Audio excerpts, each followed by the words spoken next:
Oke, baik, saya lanjutkan penjelasannya yang tadi ya, tentang kompetensi kita hari ini.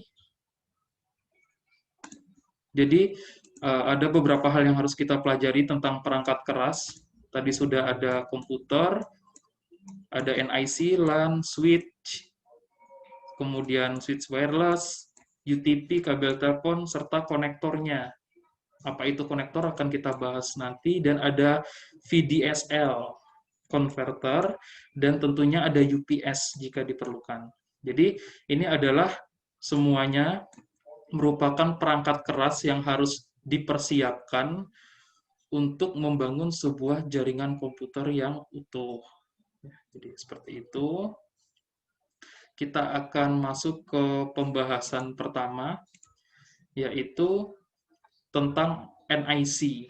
Oke, apa itu NIC? Jadi NIC itu merupakan LAN card atau kartu jaringan. Jadi tidak mungkin bisa dipasang sebuah jaringan kalau tidak ada card-nya, atau lebih sering kita ganti dengan kata slot-nya. Ini adalah gambar NIC. Kalau di laptop, biasanya NIC atau network card itu ada di sisi sebelah kiri laptop ya, yang ada slot untuk memasukkan kabelannya yang di sini dengan konektor RJ45 nanti. Jadi ini fungsinya sebagai slot untuk memasukkan kabel ke dalam jaringan atau device yang nanti akan terhubung oleh internet. Oke. NIC pun memiliki banyak sekali jenis tergantung device-nya masing-masing nanti ya. Jadi ada macam-macam jenis-jenisnya sesuai perkembangan mainboard atau motherboard-nya ya. Ada yang di komputer, ada yang di laptop, ada yang di notebook. Semuanya punya jenis yang berbeda-beda. Bisa dibaca, jenisnya ada dua. Di sini dijelaskan yang pertama tipenya adalah PCI dan ISA. Jadi silakan bisa dibaca sesuai dengan materi yang saya berikan tadi. Nah, untuk membedakannya, mudah jika casing komputernya terbuka di bagian belakang dan terdapat beberapa slot. Jadi nggak cuma kalau kita buka komputer bagian belakang, slotnya nggak mungkin cuma ada satu. Biasanya ada slot card untuk internet, ada slot juga untuk graphic card atau VGA, nanti ada slot juga untuk power supply, dan lain-lain. Nah, bedanya kalau untuk slot yang berwarna hitam, jika belakangnya itu berwarna hitam, dia merupakan jenis slot yang tipenya ISA. Kalau slotnya berwarna hitam, dia ISA. Kalau berwarna putih, berarti slotnya PCI. Sedangkan ada beberapa tipe yang terbaru, tapi jarang ditemukan. Biasanya di spesifikasi komputer tingkat atas itu ada slot AGP. Jadi itu untuk macam-macam jenis slotnya. Fungsinya sama. Fungsinya sama. Yang membedakan adalah dia kompatibel dengan jenis motherboard seperti apa. Seperti itu. Nah, untuk jenis-jenis protokolnya bisa dibaca karena memang beberapa macam jenis graphic card itu biasanya ada yang gandeng atau gabung dengan jenis network-nya, network card tadi. Jadi ada yang sudah support hingga kecepatan tertentu, hingga ada yang 100 Mbps di sini.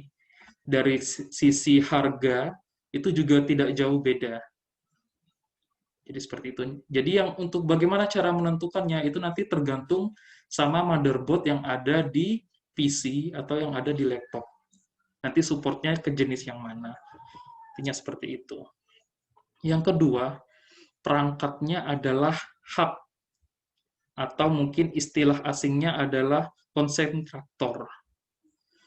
Konsentraktor itu adalah sebuah penghubung yang memiliki banyak port, yang memiliki node-node atau titik-titik. Nah, apa sih fungsinya hub? Hub itu biasanya untuk menghubungkan dari server pusat, jika kita ingin membaginya ke dalam komputer-komputer klien, kita membutuhkan hub untuk disebarkan ke komputer-komputer yang kecil. Contoh ini server.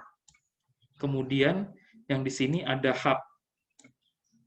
Jadi dari hub disambungkan ke server, begitu. Nah, kemudian dari hub ini akan menyambungkan semua konektivitas yang dari server ke komputer-komputer yang kecil, yang banyak. Biasanya hub itu slotnya ada yang hanya 8 slot, ada yang 16 slot, dan ada yang paling banyak sampai 128 slot. Kalau kalian pengen lihat hub itu seperti apa, nanti di lantai 3 ada jenis hub.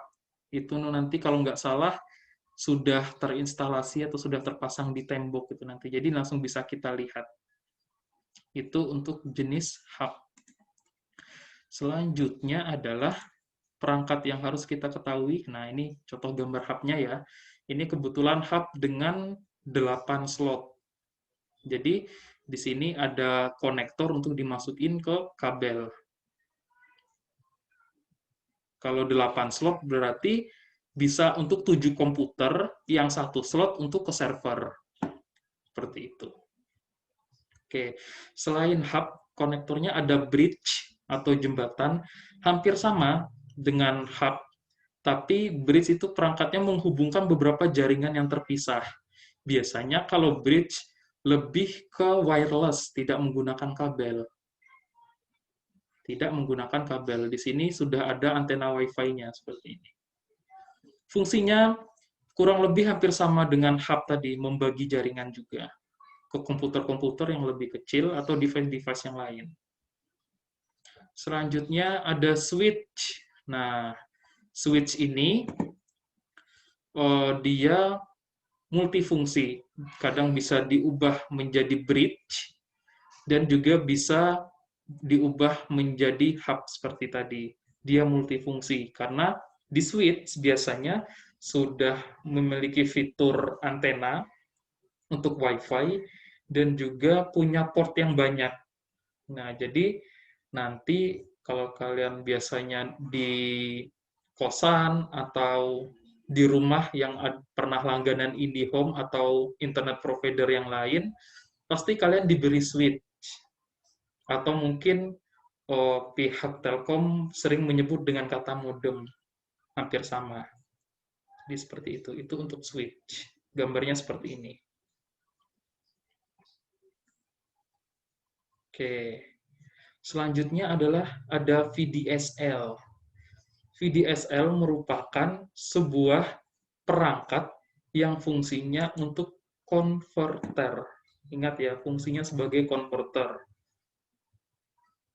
Konverter apa? Dari kabel UTP, atau kita sebut dengan RJ45 ke kabel telepon.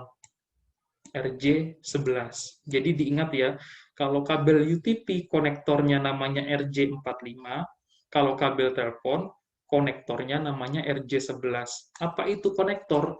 Konektor itu kalau di kabelan itu ujung kabelnya yang berwarna putih yang untuk kita masukkan ke dalam device gitu. Itu namanya konektor. Jadi kalau dari fisik sepertinya hampir sama, cuman ukurannya yang sedikit berbeda, tapi fungsinya berbeda. Kalau kabel telepon, isi dalamnya kalau nggak salah kurang dari 8 kabel. Sedangkan kalau kabel UTP, isi dalamnya itu ada 8 kabel kalau tidak salah. Jadi seperti itu.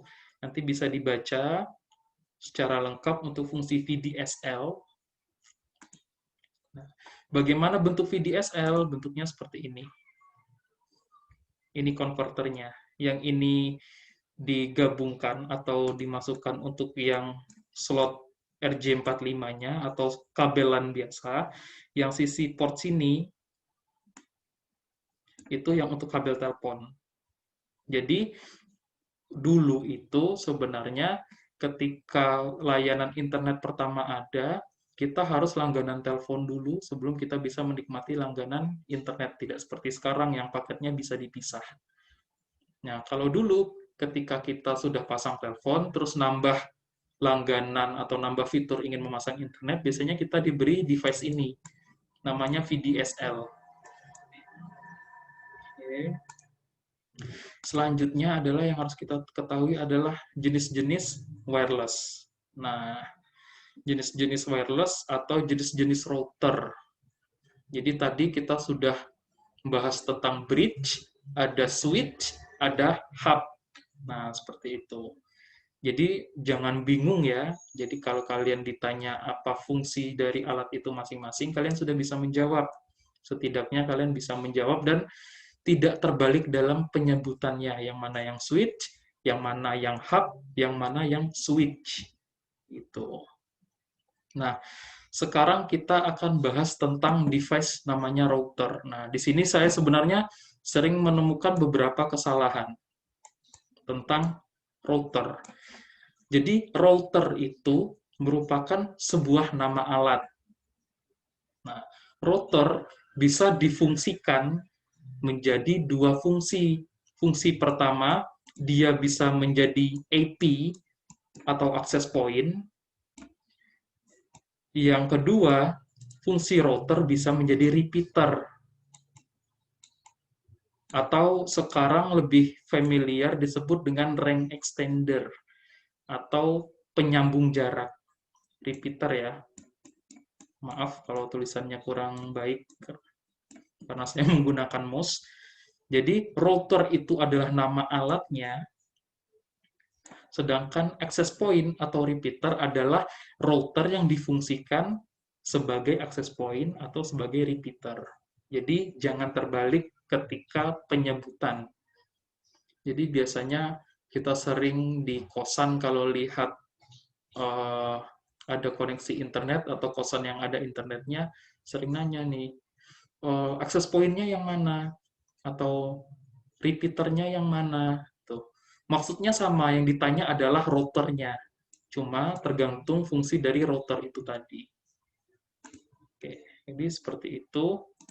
Untuk device yang lain, nah, adalah tentang kabel yang harus kita ketahui dalam membentuk sebuah jaringan. Jadi, kabel itu banyak jenisnya. Mungkin yang sering kita lihat adalah kabel UTP yang warna biru. Padahal kabel untuk jaringan banyak. Ada kabel koaksial, ada kabel UTP tentu saja, ada kabel fiber optik, dan ada kabel-kabel yang lain yang sekarang hampir jarang kita gunakan atau kita lihat. Ada juga kabel spiral. Kabel spiral itu seperti kabel pada ganggang telepon ke teleponnya. Jadi, kan ada kabel biasanya antara telepon dan ganggang telepon, itu namanya kabel spiral. Kabel untuk jaringan ada kabel UTP, kita sudah tahu. Kabel UTP itu sebuah kabel yang isinya itu ada kabel lagi. Jadi kabel UTP yang berwarna biru itu, ketika kita buka, isinya ada kabel lagi. Ada 8 kabel yang memiliki warna, kode warna yang berbeda-beda. Ada warna putih, ada warna hijau, ada warna coklat, ada warna kuning. Ada warna-warna yang lain, sehingga ada 8 warna. Nah, agar kabel UTP ini bisa digunakan dengan baik, maka kita membutuhkan sebuah konektor kepalanya. Konektornya bisa RJ11 atau RJ45. Tadi sudah kita jelaskan kalau RJ11 itu untuk kabel telepon, kalau RJ45 untuk kabel internet. Nah, untuk tipe-tipenya pun kabel UTP ada beberapa tipe ya, sesuai dengan kapabilitas dan durabilitasnya, ketahanannya. Yang sering kita gunakan atau yang sudah menjadi standar biasanya UTP dengan kategori 5 atau jenis kategori 5. Kalau di kabelnya itu biasanya ada tulisan cat 5. Itu tandanya kabelnya tipe yang kelima atau kategori 5. Kabel kategori 5 ini biasanya sudah jenis kabel yang cukup baik, cukup tebal, kabelnya tidak lembek, tahan panas juga. Terus juga kabelnya bisa transfer data dengan cukup baik. Nanti bisa dibaca untuk keterangan lebih lanjut. Oke, ini contoh kabel UTP. Jadi di dalam kabelnya ada kabel lagi dan ada serabut pelindungnya. Seperti ini. Nah, tadi saya jelaskan setelah kabel UTP adalah kabel koaksial. Nah, kabel koaksial ini sekarang mungkin jarang kita gunakan karena memang kabel koaksial harganya lebih mahal. Sedangkan fungsinya sama, sama-sama sebagai penghubung. Tetapi kabel koaksial itu memiliki durabilitas atau ketahanan dan kemampuan untuk menjangkau jarak-jarak yang jauh. Contoh ketika kalian nanti kerja di sebuah instansi yang memang gedungnya itu bertingkat, yang mungkin servernya ada di lantai 6, tetapi internetnya didistribusikan dari lantai 1 sampai lantai 5. Memungkinkan sekali untuk menggunakan kabel koaksial daripada kabel UTP tadi. Karena kabel koaksial itu memiliki durabilitas atau daya tahan yang besar, dan juga kabel ini memiliki bandwidth yang lebar. Saya lingkari, memiliki bandwidth yang lebar. Apa itu bandwidth yang lebar? Bandwidth itu saya analogikan jalan, itu seperti jalan tol. Semakin lebar jalannya, semakin banyak kendaraan yang bisa dilalui.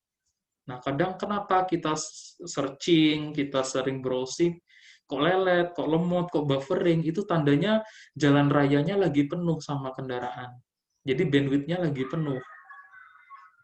Seperti itu. Dengan kabel koaksial, itu bandwidth-nya besar, durabilitasnya kuat, dan bisa menahan hingga beberapa tahun tanpa harus maintenance yang berlebih. Bentuk kabel koaksial itu seperti ini. Biasanya kabel koaksial itu sering kita jumpai di kabel-kabel yang ada di tiang telepon atau tiang listrik. Seperti ini kabelnya. Jadi ada kabel, isinya ada kertas aluminium, dan ada inti tembaganya. Itu. Selanjutnya adalah fiber optik. Fiber optik ini jarang digunakan. Kenapa jarang digunakan? Bukan karena durabilitasnya yang jelek, tapi kabel ini harganya mahal. Kenapa bisa mahal? Karena fiber optik merupakan salah satu kabel yang ada pada saat ini yang memiliki transfer rate atau rata-rata transfer data yang sangat besar pada saat sekarang, dan bebas dari pengaruh noise. Pengaruh noise-nya apa saja dalam kabel? Kadang cuaca, ketika hujan, kadang tiba-tiba internetnya lama atau lola. Itu biasanya pengaruhnya di kabel. Tetapi ini tidak terpengaruh dari fiber optik. Nah, fiber optik biasanya ditanamkan pada perusahaan-perusahaan biasanya yang memang membutuhkan mobilitas internet yang cepat. Seperti ini gambarnya sudah ada.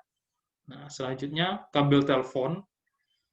Nah, kalau kabel telepon sebagian besar sudah tahu ya, nanti bisa dibaca saja di sini. Sebenarnya kabel telepon sebelum ada kabel LAN itu sempat dijadikan kabel yang digunakan untuk konektivitas atau media dalam jaringan komputer. Tapi karena dianggap tidak cukup kuat, yang pertama, karena material dan bahan kabelnya juga tidak cukup baik, sehingga dianggap menggunakan kabel telepon ini gampang putus. Jadi ditinggalkan, sekarang lebih memilih untuk menggunakan kabel LAN. Jadi seperti itu. Oke, selanjutnya saya akan memberikan tips bagaimana memilih sebuah kabel atau jenis kabel ketika kita sedang merakit atau mendesain sebuah arsitektur komputer yang ada di lab, mungkin di lab manual, atau nanti ketika kalian kerja di ruangan rekam medisnya. Karena tidak menuntut kemungkinan di masa akan datang seorang perekam medis itu harus memiliki banyak keahlian, bukan hanya kompetensi rekam medisnya, tapi memiliki keahlian-keahlian lain. Karena memang zaman sekarang serba digital, semuanya serba terkomputerisasi, menggunakan bantuan komputer, otomatis seorang perekam medis juga harus mengetahui kompetensi tentang jaringan-jaringan komputer, tentang internet, tentang basis data nantinya, dan kompetensi komputer yang lain. Jadi, untuk memilih jenis kabel yang baik itu seperti mana, yang perlu kita ketahui adalah kabel ketika kita ingin menginstalasi sebuah jaringan, tentunya kita pengen instalasi kita harus awet. Harus awet, tidak gampang rusak, dan memang biasanya kalau kabel itu sangat menjadi prioritas pertama ketika kita membuat sebuah jaringan komputer. Karena apa? Karena kalau kita sudah memilih kabel, ketika kabel itu sudah diklaim dijadikan satu, bahkan mungkin ada beberapa kabel yang jalurnya sulit. Ada yang di tembok mungkin, di semen, ada yang mungkin dialirkan dari atas, atau ditanam di bawah. Oleh karena itu, kita tidak boleh sembarang memilih kabel. Karena apabila kita sembarang memilih kabel, kabel yang tidak cukup baik, ketika kabel itu rusak, atau mungkin nanti error, kita akan kesulitan dalam reparasi dan maintenance. Karena mungkin kabelnya sudah tertanam di bawah tanah, atau mungkin kabelnya sudah disimpan atau disisipkan di atas plafon. Kita susah nanti untuk reparasinya. Oleh karena itu, bijak dalam membangun sebuah jaringan komputer agar memilih kabel dengan durabilitas yang baik sesuai dengan kebutuhan. Maksudnya sesuai dengan kebutuhan, contohnya kalau kita membangun sebuah jaringan, kita membangun sebuah jaringan yang sederhana, contohnya di lab manual ya, dengan kapasitas lab manual yang hanya satu ruangan itu, jenis kabel mana yang menurut kita baik? Apakah kita cukup menggunakan kabel LAN, atau memang kita harus menggunakan fiber optik karena aktivitas di lab manual yang padat, atau bahkan kita harus menggunakan koaksial. Nah, itu nanti harus bisa dipertimbangkan karena kita nanti sebagai desainer juga, sebagai perancang juga. Oke. Jadi, demikianlah materi hari ini tentang perangkat keras atau tentang device yang ada pada jaringan komputer. Oke, saya cukupkan untuk penjelasan di perkuliahan hari ini. Bagi yang ingin bertanya atau punya pengalaman, boleh deh kita diskusi. Intinya seperti itu. Saya persilahkan. Yang mau bertanya, silakan raise hand. Nanti saya unmute dan silakan berbicara. Gitu ya. Saya persilahkan.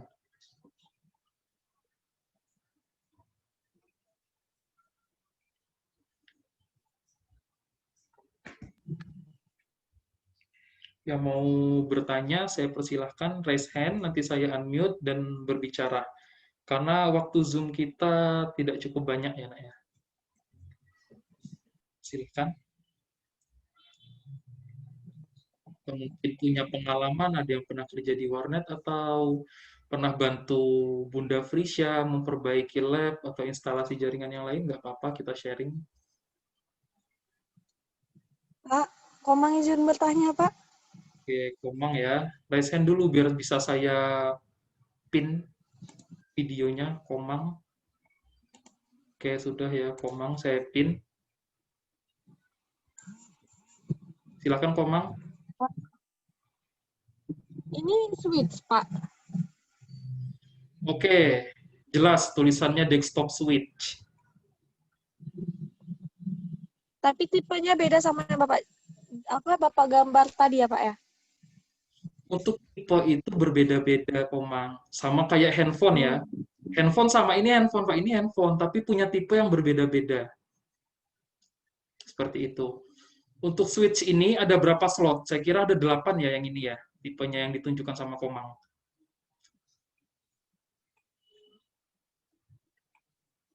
Iya, Pak, 8, Pak. Ya, pasti ada 8 slot. Karena kalau tidak 8, ada 16, ada 32, ada yang 128. Paling banyak itu 128. Jadi switch itu dia membagi ke jaringan-jaringan yang lebih kecil. Otomatis karena ada 8 slot, jadi slot yang pertama itu nanti disambungkan ke jaringan internet servernya. Sisanya 7 slot yang tersisa itu nanti dihubungkan ke komputer-komputer atau gadget-gadget yang lain. Kayak gitu, Komang. Dari sisi fungsi. Nah, saya juga mau cerita tentang switch, tentang repeater tadi. Kalau switch itu kita langsung plug and play. Apa itu maksudnya plug and play? Kita langsung pasang tanpa harus mengkonfigurasi. Jadi contohnya di Sabta Bakti ada internet RMIK. Kemudian dari akses point RMIK, Komang sambung dengan switch. Nah, ketika Komang sambung dengan switch, nanti kan menggunakan kabel. Nah, yang berlaku dari switch ke bawah itu tadi, itu passwordnya yang dimasukkan tetap menggunakan password RMIK. Karena dia mengadopsi kata karakteristik yang ada di induknya.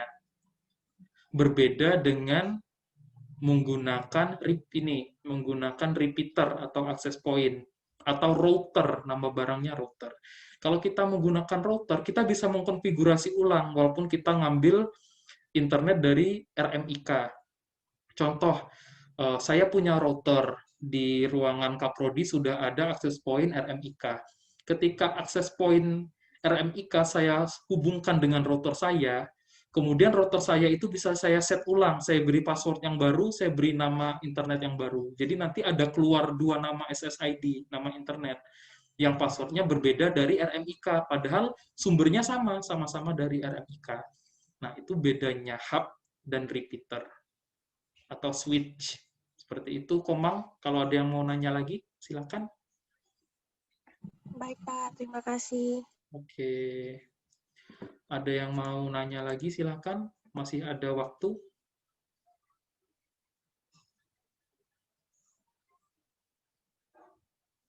Silakan raise hand-nya.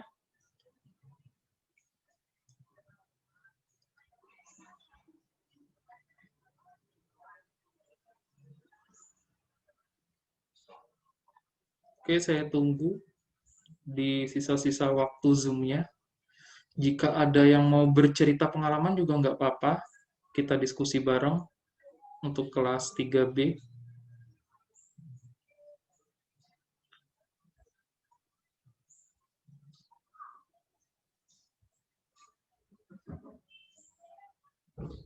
Masih ada?